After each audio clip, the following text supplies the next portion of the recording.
ဒီနေ့တင်ဆက်ပေးတော့မယ့်သတင်းကတော့ပဲခူးတိုင်းပန်းတောင်မြို့နယ် point 666ရှစ်တန်းကကင်းစကန်ကိုအရက်ခတ်တော်အေကအပိသက်သိမ်းပိတ်ဆိုတဲ့သတင်းကိုတင်ဆက်ပေးတော့ခြင်းပါတယ်ခင်ဗျကပ္ပစဆက်ကြောင့်မတုံရဲ့ရှစ်တန်းကကင်းစကန်ဖြစ်တဲ့ point 666စကန်ကုန်းကိုအရက်ခတ်တော်အေနဲ့ပူပေါင်းတပ်ဖွဲ့တွေက2025အောက်တိုဘာလကလေးကစတင်ထိုးစစ်ဆင်တိုက်ခိုက်နေခဲ့ပြီးအောက်တိုဘာလ14ရက်နေ့မှာပထမဆုံးအကြိမ်အဖြစ်သိမ်းပိုက်နိုင်ခဲ့ပေမဲ့လည်းအကြမ်းဖက်စစ်ကောင်စီကစိတ်ရအလုံးရင်းနဲ့ပြည်လေထိုးစစ်ဆင်တိုက်ခိုက်ခဲ့တဲ့အတွက်ဒီဟာအရယာယီနှုတ်ဆုတ်ပေးခဲ့ရပြီး2026ခုနှစ်ဇန်နဝါရီလ28ရက်နေ့ညနေပိုင်းမှာတော့ point 666စကန်ကုန်းကိုအရက်ခတ်တော်အေနဲ့ပူပေါင်းတပ်ဖွဲ့တွေကအပိသက်သိမ်းပိုက်နိုင်ခဲ့ပြီဖြစ်တယ်လို့သတင်းရရှိပါတယ်။ကျမ်းဖက်စစ်ကောင်စီကလေကြောင်းကိုအသုံးပြုပြီးအပြင်းအထန်ခုခံကာကွယ်ခဲ့ပေမဲ့လည်းအရက်ခတ်တော်အေနဲ့ပူပေါင်းတပ်ဖွဲ့တွေရဲ့ဝမ်ဝမ်ပိတ်ဆို့ထိုးစစ်ဆင်တိုက်ခိုက်နေကြတဲ့အတွက်ညနေ9:40မိနစ်ကမှ point 666စကန်ကုန်းကိုအပိသက်သိမ်းပိုက်ရရှိခဲ့တာဖြစ်တယ်လို့သတင်းရရှိပါတယ်။ဒါပြင်အရက်ခတ်တော်အေဟာစကန်တွင်မှာအကြမ်းဖက်စစ်ကောင်စီတပ်သားအလောင်းအချို့နဲ့လက်နက်ခဲယမ်းများကိုလည်းတင်စီရမိခဲ့တယ်လို့သိရပါတယ်။ဒီမပြုတ်နိုင်တဲ့သတင်းများအရ point 666စကန်ကုန်းမှာအကြမ်းဖက်စစ်ကောင်စီတပ်သား200မှ300ခန့်ထိရှိနိုင်ပြီးအများစုမှာရှင်းတဲ့လို့အတင်းအဓမ္မပို့ဆောင်ခံရတဲ့ပြည်သူစစ်မှုထမ်းတင်းနှန်းစိန်တပ်သားတွေဖြစ်နိုင်ကြောင်းသိရပါတယ်။ကျမ်းဖက်စစ်ကောင်စီဟာ point 666စကန်ကုန်းကိုပြန်လည်ထင်းချုပ်ပြီးနောက်အရက်ခတ်တော်အေနဲ့ပူပေါင်းတပ်ဖွဲ့တွေရဲ့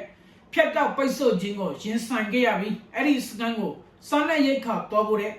စကခ30တမမှုဘုံမူကြီးဟန်လင်းအောင်နဲ့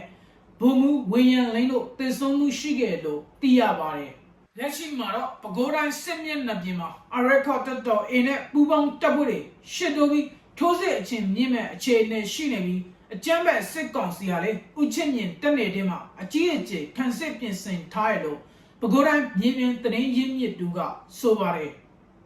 အရက်ခတ်တော်အေနဲ့ပူပေါင်းတပ်ဖွဲ့တွေဟာ2025ခုနှစ်ဇန်နဝါရီလကလေးကပဲခူးတိုင်းစစ်မျက်နှာပြင်ကိုထိုးစစ်ဆင်တိုက်ခိုက်နေပြီးညောင်ကျိုးမိုးထိပကံကွင်းpoint 666စကန်ကုန်းအပါဝင်အကြမ်းဖက်စစ်ကောင်စီရဲ့တပ်စခန်း9ခုထက်မနည်းကိုသိမ်းပိုက်ထားပြီးဖြစ်တယ်လို့သိရပါတယ်။အရက်ခတ်တော်အေနဲ့ပူပေါင်းတပ်ဖွဲ့တွေထိုးစစ်ဆင်တိုက်ခိုက်နေတဲ့ပန်းတောင်မြို့နယ်ဦးချစ်ပင်တပ်နယ်တွင်မှာအကြမ်းဖက်စစ်ကောင်စီရဲ့ကာကွယ်ရေးပစ္စည်းစက်ရုံတွေဖြစ်တဲ့ကပ္ပစ3ကပ္ပစ5ကပ္ပစ6ကပ္ပစ9နဲ့